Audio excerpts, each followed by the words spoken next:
पेन्हना चाची हो ललकी चुनरिया आई हो चाची चल देले आई जा भोटावा आई हो चाची चल देले आई जा भोटावा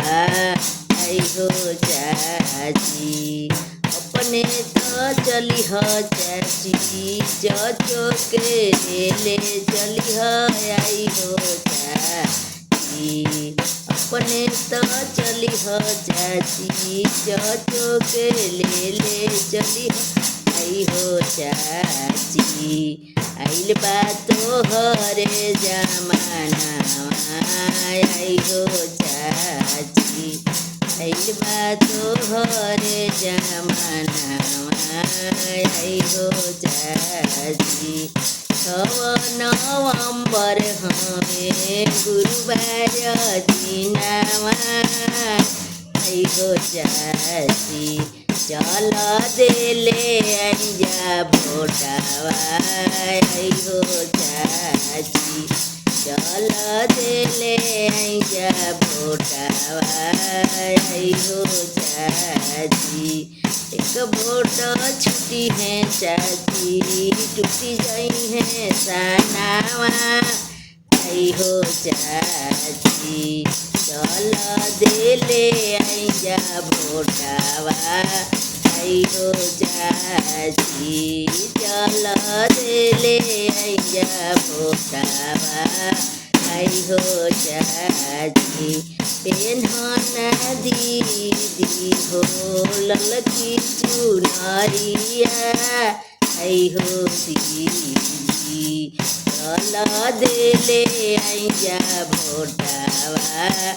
आई हो दीदी चल देले आई जा भोटावा आई हो दीदी पेन्हना दीदी हो ललकी चुनरिया आई हो दीदी चल देले आई जा भोटावा आई हो दीदी चल देले आई जा भोटावा आई हो दीदी अपने तो जई ह दीदी भाभियों के ले जई ह आई हो दीदी अपने तो जई ह दीदी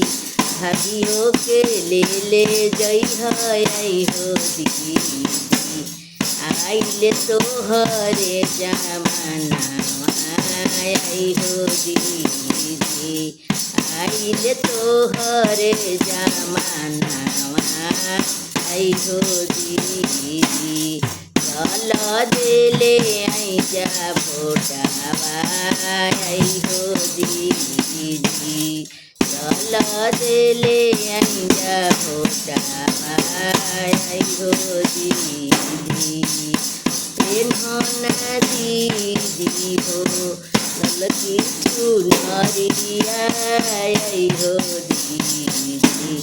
चल देले आई जा भोटावा आई हो दीदी 6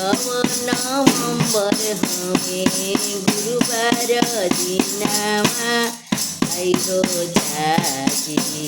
चल देले आई जा भोटावा आई हो चाची चल देले आई जा भोटावा आई हो चाची अपने तो चली ह चाची चचो के ले चली ह आई हो चाची आइल तोहरे जमाना आई हो चाची ई अपन अधिकारवा आई हो चाची ई तो अपन हमेशा नामा आई हो चाची ई तो अपन हमेशा नामा आई हो दीदी एक भोट छुट्टी है दीदी टूटी गई है सनावा आई हो चाची चल देले अंजा फोटावा आई हो दीदी चल देले अंजा फोटावा आई हो चाची 6 नवंबर हमें गुरुवार दिनावा आई हो चाची चल देले आइजा फोटावा आई हो चाची चल देले आइजा फोटावा आई हो चाची चल देले आइजा फोटावा आई हो चाची।